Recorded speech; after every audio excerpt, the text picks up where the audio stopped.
Bismillahirrahmanirrahim. Allahumma salli ala Sayyidina Muhammad wa ala ali Sayyidina Muhammad. Rabbi shrah li sadri wa yassir li amri wahlul 'uqdatam min lisani yafqahu qawli. Perkenalkan, nama saya Fikri. Saya dari jurusan Ilmu Al-Quran dan Tafsir, Fakultas Usuluddin dan Humaniora. Pada kesempatan kali ini saya ingin berbagi ilmu tentang hukum tajwid, tentang salah satu hukum tajwid, dan saya berpedoman pada buku ini, buku Ilmu Tajwid Lengkap, susunan Ustadz Acep Lim Abdurrahim. Pada buku ini paling lengkap hukum-hukum tajwid.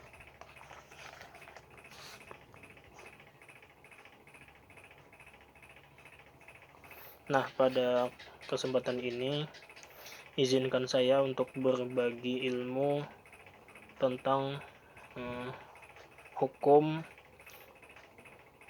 gharib pada Al-Quran. Sebelum kita mulai, mari kita membaca Ummul Kitab. Kita niatkan pahalanya untuk guru-guru kita dan kepada keluarga kita yang telah mendahului kita.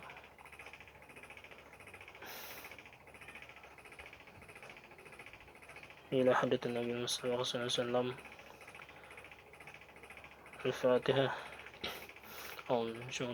Bismillahirrahmanirrahim. Alhamdulillahirabbil alamin. Ar-Rahmanirrahim. Maliki yaumiddin. Iyyaka na'budu wa iyyaka nasta'in. Ihdinas siratal mustaqim. Siratal ladzina an'amta 'alaihim ghairil maghdubi 'alaihim waladdallin. Amin. Rabbi shrah li sadri wa yassir li amri wahlul 'uqdatam min lisani yafqahu qawli. Bismillahirrahmanirrahim. Pertama-tama saya ingin memperkenalkan dulu tentang apa saja yang ada di bab ke-20. Di bab ke-20 ini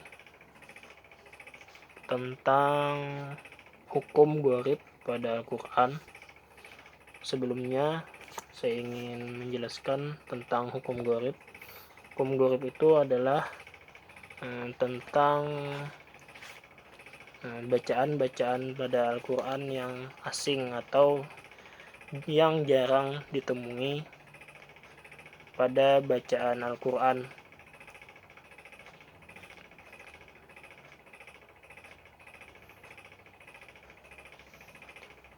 Saya bacakan pada bab ke-20 ini tentang hukum tashil, imalah, naqal, ismam, raum, ikhtilas. Nah, mungkin sampai situ saya akan menjelaskan karena saya pernah belajar sampai situ. Saya jelaskan dulu. Pada bab ke-20 ini akan dibahas beberapa permasalahan yang harus diperhatikan berkenaan dengan cara membaca lapas-lapas tertentu di dalam Al-Quran. Lapas-lapas tersebut merupakan perkara yang diulas dan menjadi kajian dalam manhaj qiraat Imam Asim, riwayat Hafs. Selain memiliki tata cara membaca yang khas, hampir seluruh lapas-lapas tersebut mempunyai istilah tersendiri yang berbeda satu sama lain. Kita mulai. Yang pertama itu ada yang namanya tashil. Saya jelaskan sedikit. Secara bahasa, tashil berarti ringan. Sedangkan menurut istilah tashil adalah mengeluarkan suara antara hamzah dan alif. Jadi tashil ialah meringankan ucapan dengan mengeluarkan suara antara hamzah dan alif. Dalam Al-Quran, tashil hanya terdapat pada surah Fussilat atau As-Sajadah ayat ke-44, yaitu pada lapas, saya perlihatkan. Nah, yang ini.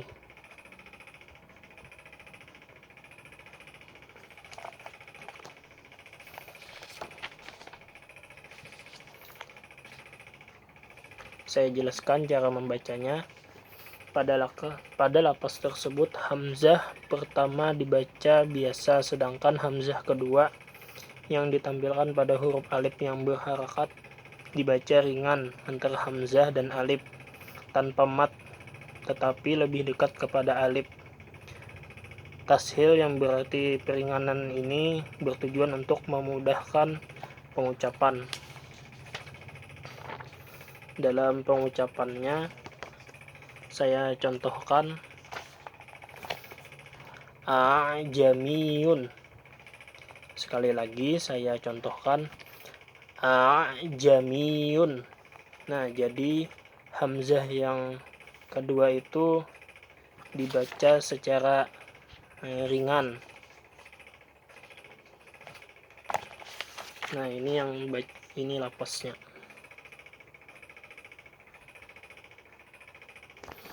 Lanjut kepada bacaan imalah. Nah, pada imalah ini secara bahasa, imalah berarti miring. Menurut istilah ialah menyondongkan suara fathah ke arah kasrah atau suara alif ke ya. Maksudnya ialah menuturkan suara fathah condong ke arah kasrah sehingga keluar bunyi mendekati huruf e dalam kata cabe. Menurut qiraat Hafs, imalah hanya terdapat pada surah Hud ayat ke-41, yaitu pada lapas.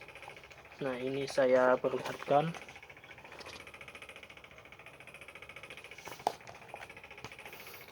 Bacaannya Bismillahimajreha wa mursaha. Nah, jadi bacaan pada roknya itu dimiringkan atau condong ke arah huruf. Pada bahasa Indonesia itu e. Bismillahimajreha wa mursaha. Nah, begitu bacaan imalah. Imalah itu artinya miring.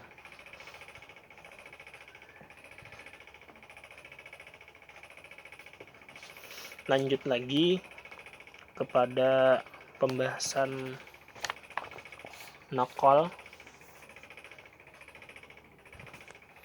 Pada naqal ini, menurut bahasa, naqal berarti memindahkan. Sedangkan menurut istilah, naqal ialah memindahkan harakat suatu huruf kepada huruf lainnya ketika dibaca, tetapi tidak dalam tulisan. Dalam kitab Al-Muqarrar dijelaskan bahwa naqal ialah memindahkan harakat hamzah kepada huruf sebelumnya yang bersukun. Karenanya huruf yang bersukun itu diberi harakat dari huruf yang hidup, kemudian hamzah yang sudah tidak berharakat lagi dibuang. Nah, naqal dalam Al-Quran hanya terdapat pada surah Al-Hujurat ayat 11, yaitu pada lapas. Saya perlihatkan. Nah, yang ini.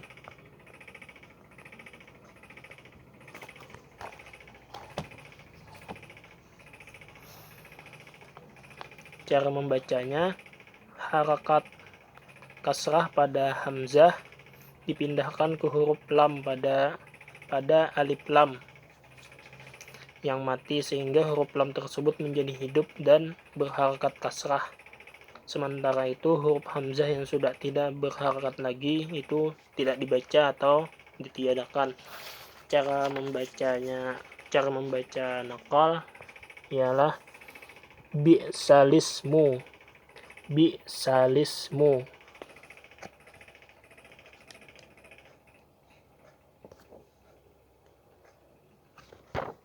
Semoga kelihatan lah. Nah, jadi cara membacanya itu bi'salismu. Nah, jadi hamzahnya tadi dibuang.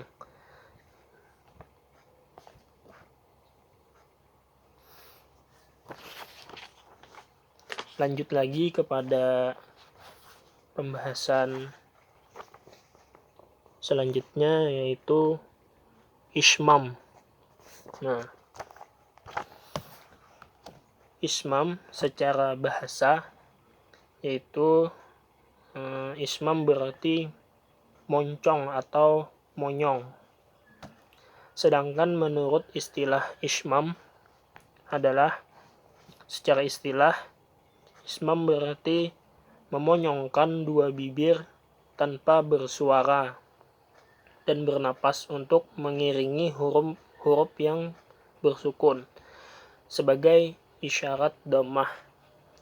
Dalam Al-Quran, ismam hanya ada pada surah Yusuf ayat ke-11, yaitu pada lafaz, saya perlihatkan.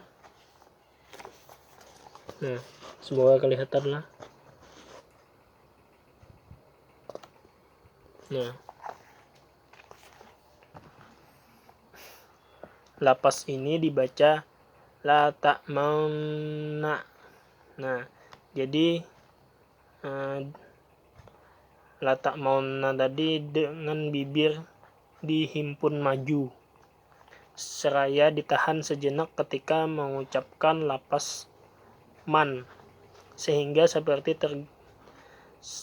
terdengar bunyi la ta'maunna. Nah, bisa saya contohkan cara membacanya. La ta'manna. Saya contohkan lagi. La ta'manna. Saya belajar itu ada dua cara membaca. Yang pertama yang saya contohkan tadi. Yang kedua itu cara membacanya itu begini. La ta'manna. Nah, jadi monyongnya itu di akhir. Terus dikembalikan lagi monyongnya. Saya contohkan lagi. La ta'manna. Nah, begitu. Jadi cara membaca ismam itu seperti yang saya pelajari, itu ada dua cara membaca. Mungkin bisa saya contohkan lagi. Cara yang pertama itu seperti yang ada di buku ini, seperti yang dijelaskan pada di buku. Contohnya, la ta'manna. La ta'manna. Cara yang kedua itu monyongnya itu di akhir. La ta'manna. La ta'manna. Nah, begitu. Lanjut lagi kepada pembahasan selanjutnya, yaitu raum. Saya jelaskan. Raum secara bahasa, raum berarti cuping telinga. Sedangkan menurut istilah raum adalah pengucapan suatu huruf setengah harokat.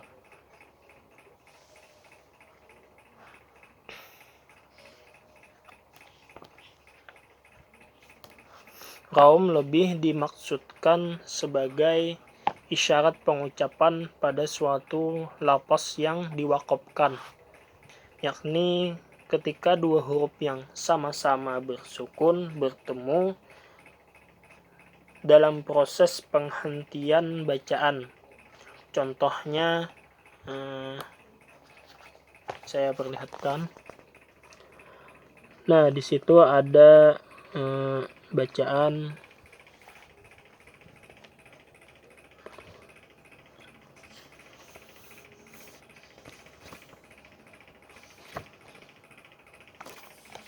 di situ ada, saya bacakan contohnya, ada al-qadr, al-fajr, as-sad, sami'ul dzikr, wala bikr.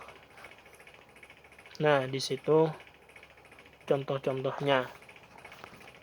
Raum bermanfaat bagi seorang qari untuk memberi isyarat kepada orang yang berdekatan dan mendengarkan bacaannya bahwa pada suatu lafaz yang diwakafkan ada satu huruf, yakni huruf terakhir yang disukunkan menyertai huruf sebelumnya yang memang asalnya sudah bersukun atau sukun asli. Nah, jadi seperti itu cara membacanya. Al-qadr,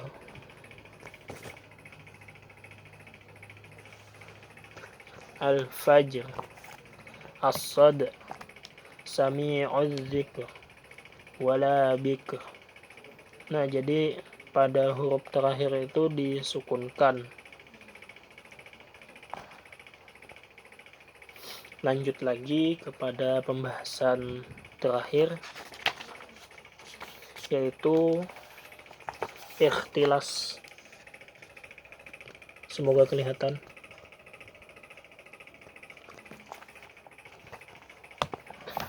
Saya jelaskan ikhtilas secara bahasa. Ikhtilas berarti menyambar. Dalam ilmu tajwid, ikhtilas adalah mempercepat bacaan. Jadi ikhtilas itu adalah mempercepat bacaan. Seakan-akan antara dua huruf itu bersambung. Menurut Imam Hafs, ikhtilas hanya terdapat pada surah An-Nur ayat 52, yakni pada lafaz, saya perlihatkan, semoga kelihatan. Nah, yang ini cara membacanya ialah dengan mempercepat pengucapan huruf H,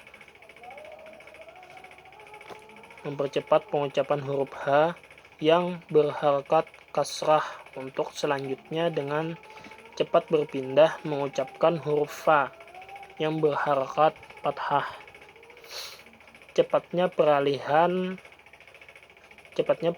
huruf ini menimbulkan kesan bahwa dua huruf tersebut bersambung, walau sebenarnya berbeda lafaz. Saya contohkan membacanya.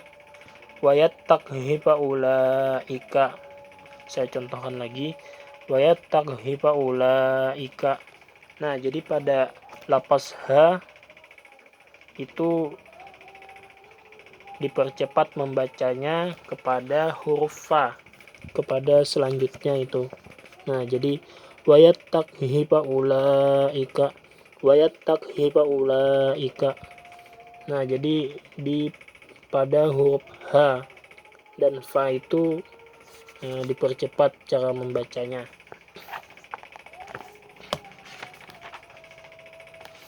Nah, itu saja yang dapat saya jelaskan, seperti apa yang telah saya pelajari tentang tashil, imalah, naqal, ismam, raum, ikhtilas.